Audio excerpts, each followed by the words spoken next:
Welcome back, everyone. I hope you're doing amazing. We got a fun little video this morning called Why Does Taiwan Still Own These Islands on China's Coast? And these are, I think if you saw it in the thumbnail, if you did not, we'll definitely get into it. These islands are very close in proximity to mainland China, which is interesting, given China's progressive aggression on the Taiwanese politics and the Strait. You would think that they would have taken those islands. Let's jump in. Take a look at this set of islands off the coast of China. Look how close that is. They're called the Kinmen Islands, and oddly, they don't belong to China. It's weird because China is pretty territorial about its territory. I mean, all you have to do is take a look at the dispute in the South China Sea.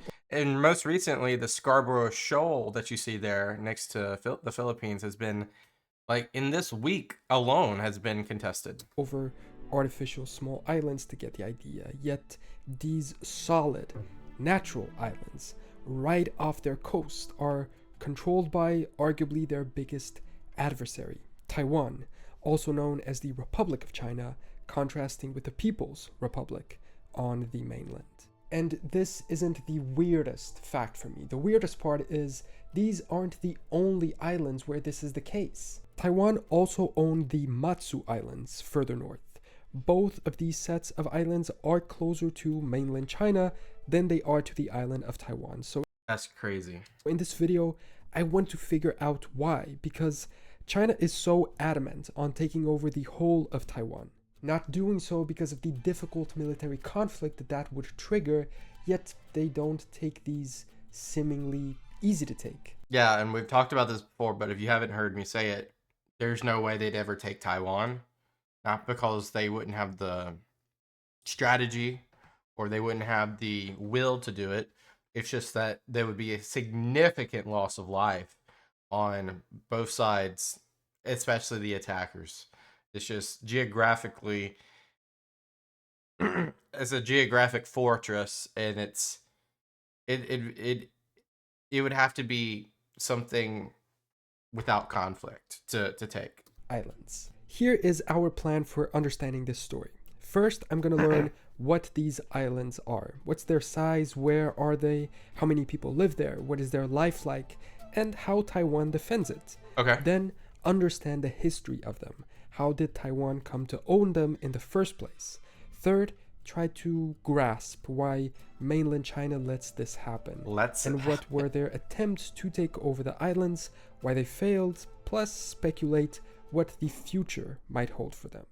Okay. Lets it happen. Wow. It's crazy, isn't it? So let's zoom in. This is the Kinmen archipelago, also known as Quemoy. They're located 10 kilometers from the Chinese city of Xiamen, separated by this bay only, and a much larger 187 kilometers from the main Taiwan island. In fact, since 2001, there's been a direct ferry service connecting the islands to Chinese Xiamen. That's pretty cordial, I would say. This ferry is a part of the Three Links project, which is developed by the People's Republic of China. The goal of it is reunifying mainland China with Taiwan by establishing postal, transportation, and... It's like putting a frog in boiling water and raising the temperature. Well, sorry, it's like putting a frog in lukewarm water and slowly raising the temperature. And I don't know what this means. I guess this means raising the temperature. Trade links between the two, and this Kinmen ferry is a transportation link. There's a bunch of small islands that make it up, but this big one and this slightly smaller one are the main ones. Then there is, for instance, Wukyu, a set of two super small islands to the northeast where only about 700 people live. However, there's an important lighthouse there. You can look at this super cool Japanese Air Force map from 1943, and it marks that lighthouse, which I guess shows how important and relevant it is for navigation and flight in the area. Yeah, of course. The population of Kinmen is much larger. It reaches a whopping 127,000. Dang. That's like a small metro right there. people. They fly this flag. It's super cool, in my opinion. A green field with their symbol in the center. The emblem shows the stylized local architecture. It has a swallowtail roof with the Chinese characters which represent Kinmen's name. There's also a bat shape, which is an auspicious symbol in Chinese tradition, meaning harmony and good fortune. The outer shape is a sort of lotus blossom shape, which is, I guess, typical in Chinese culture too. Yeah. The local Taiwanese defense force consists of about 3,000 soldiers, which doesn't seem like much, but it's a pretty relevant number for the size of the islands. And the strategic location of the archipelago at the entrance of the Taiwan Strait makes it incredibly valuable. So much so that military presence on the island. So if they were to attack Taiwan, they might occupy Kinmen first. Has been a constant over its recent history. Apparently, they even have a lot of tourism with that military heritage. Fortifications, tunnels, bunkers, many dating back to the 1950s when the islands were heavily bombed by China's army in the Second Taiwan Strait crisis. Wow. These were two moments that marked China's latest and maybe last attempt to take over the islands. They failed, and we're going to learn why a little further ahead in the video. They also have a bunch of tourism due to their traditional Fujian architecture, plus they grow peanuts, sweet potato, and sorghum, a type of grain that they use to make the iconic Kinmen Kaoliang liqueur. Actually, the Taiwanese state owns the company that makes this drink.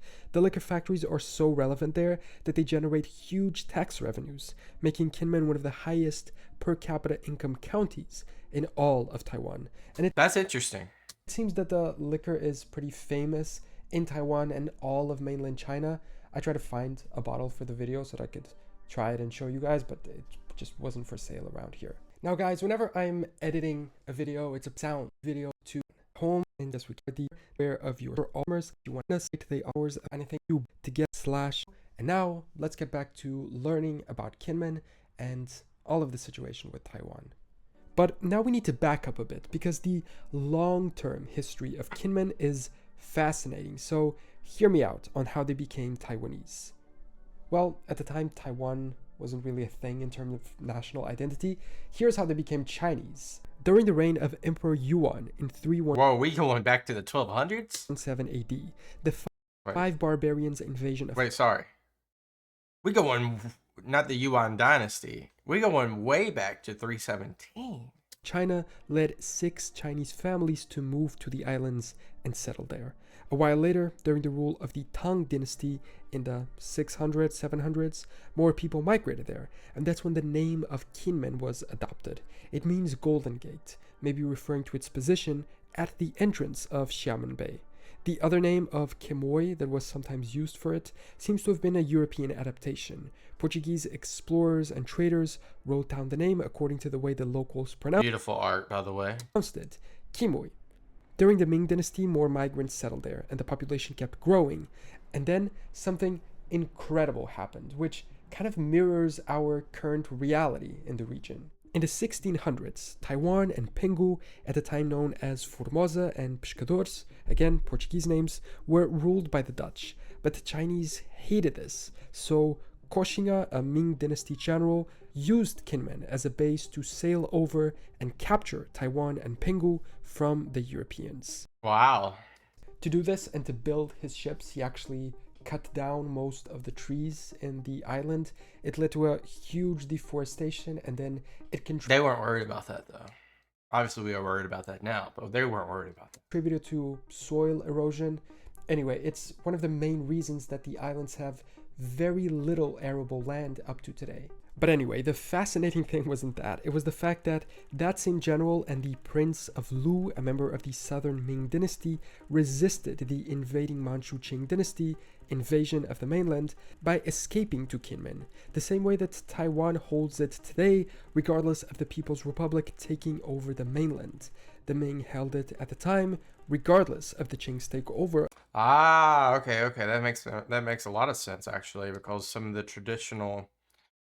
well, actually, the Qing, which is the blue part here, is actually, I think they, I'm trying to remember, Qing is overthrown by just, they died off. and then there was a child left, and they had military dictatorship.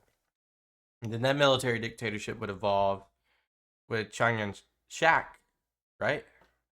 Chiang wait, Chiang Shek, and then the opposers was Mao Zedong and the communists. Let me back up. The same way that Taiwan holds it today, regardless of the People's Republic taking over the mainland. The Ming held it at the time, regardless of the Qing's takeover of the rest of China. Perhaps in a foreboding way of what's happening in... Well, yeah, there was less... Yeah. That's interesting. Our future, the Qing ended up taking it in 1663.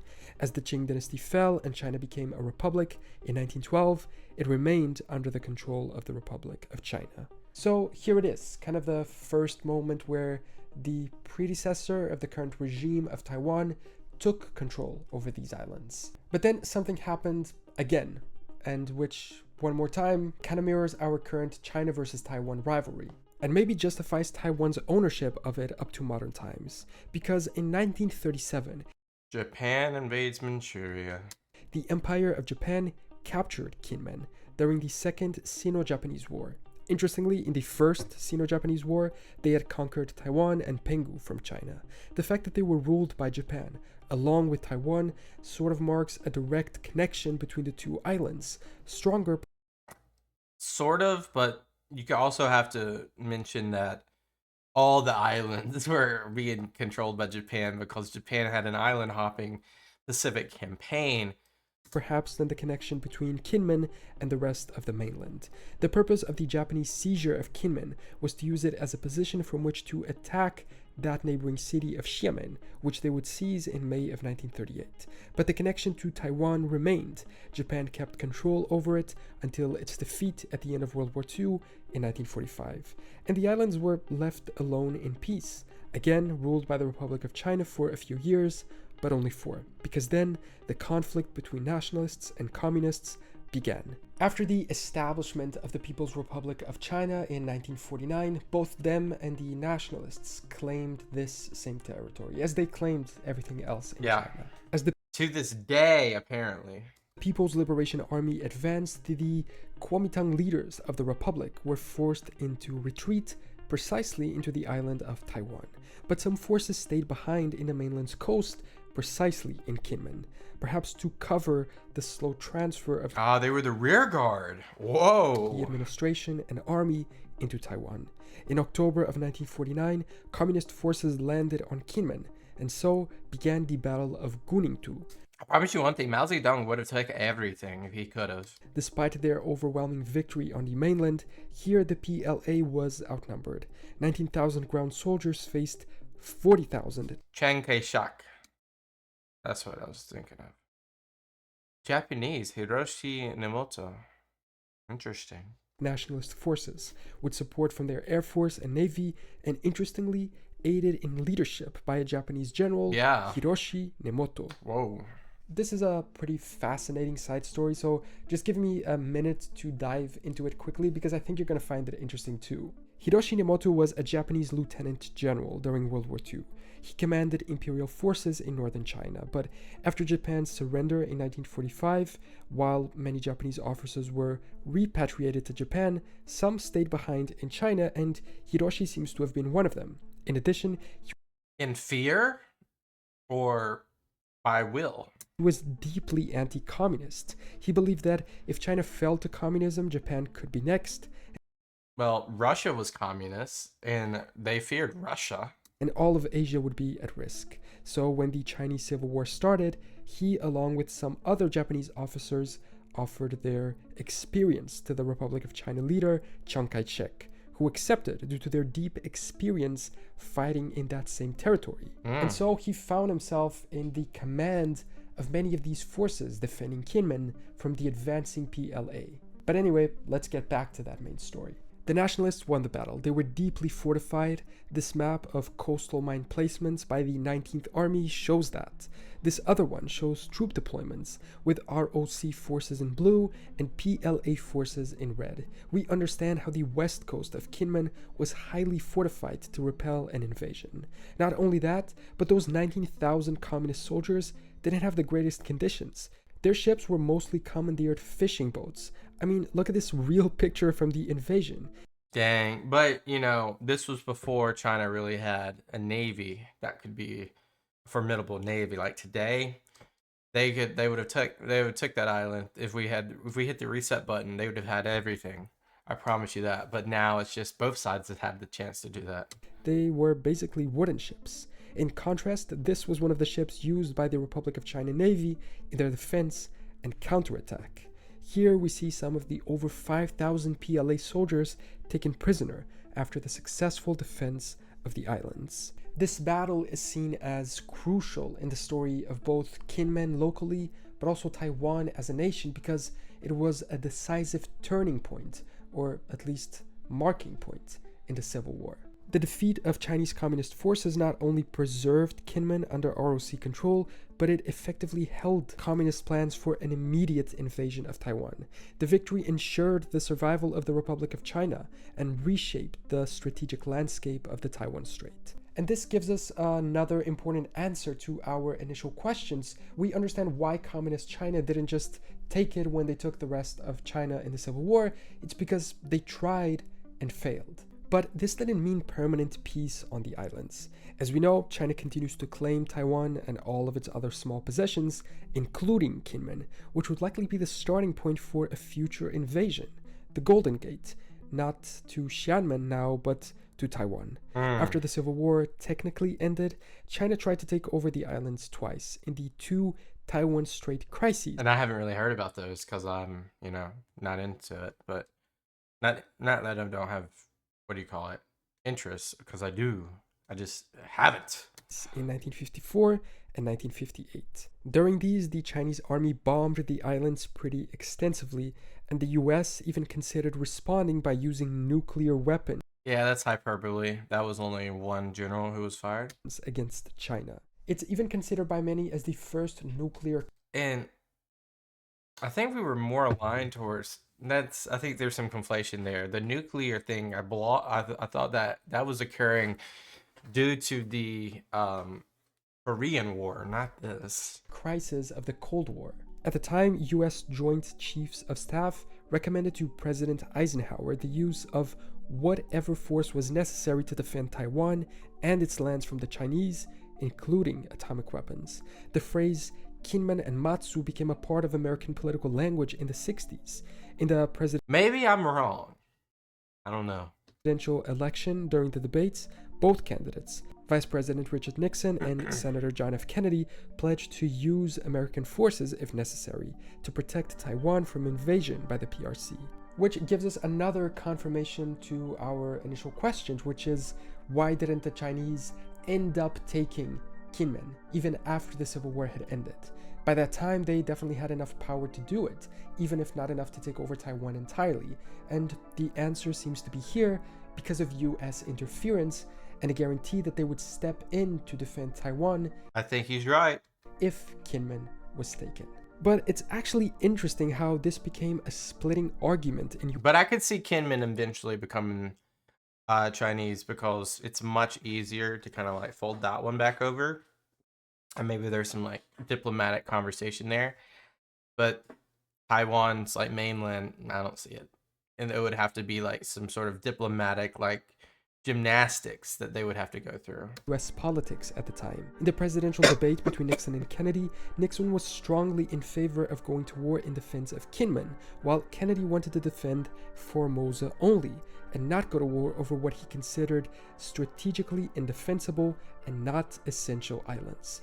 Kennedy won the election, but not because of that. China still never invaded, and this lasts until today. The other islands mentioned in the debate were the Matsu, an archipelago further north, which is also closer to mainland China than to Taiwan, but is held by the Taiwanese. They have a relevant population too, 12,000 people. Their story is essentially the same as Kinmen's. And so we get to today, with Kinmen and Matsu still under Taiwanese rule. A consequence of that final nationalist resistance against initial communist pushes to assure the safe retreat of their forces to Taiwan, where the Republic of China could survive. Its status quo is a remnant of that post-Chinese Civil War situation where the US was such heavy supporters of Taiwan, ready to go to war to defend it.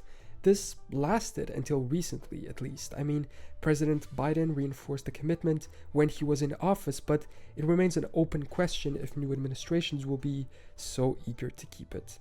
And even if they are for Taiwan itself, the island of Formosa, will they follow Kennedy's position and allow the Chinese to take Kinmen? I guess we'll have to wait and see. I think we would actually defend Taiwan, but I don't think Taiwan needs a lot of help. It depends on their attack if they were ever to do it. Kinmen, I don't think that they could save face for Kinmen, or even Matsu. I don't think they would care about Matsu. I think they could care about Kinmen, but Taiwan is just like this does not give you a good representation of what the geography looks like. Like right down the middle, you can kind of see those grooves. Those are mountains, and all the defense, like miss ballistics and anti-air. A lot of the defense for Taiwan is on the other side of the mountains, so you can't like if you were to send ships across this strait, it's not like you could like immediately attack and then like tear down the defenses and then be able to cross. You would have to do some joint operation on the other side of Taiwan, and it would be obvious. You can't really amass a huge fleet on the left hand side without, Taiwan seeing what's coming, and they could do a preemptive attack, which could actually engage a huge conflict. There's 127 kilometers of just water you'd have to traverse, and either by air or by water you would have to get there that way. That entire length of the left side of Taiwan is just littered with defense for anti-air, anti-navy missiles and defenses. Plus you have a huge air force for Taiwan as well as a navy that can also defend. It's not like if China threw everything they had at it, they would win, obviously. But the problem would be a huge loss of life, and who wants that? That's why I say if they were to ever take it, it would have to be some on the inside and or diplomatic gymnastics to actually achieve the goal of taking Taiwan back to the People's Republic of China. Usually that happens during regime change, but until we get there, I don't know what happens. Thank you guys for being here. China is an interesting continuous topic for us. Let me know some video suggestions down below. I'll see you guys next time. Peace out and bye-bye.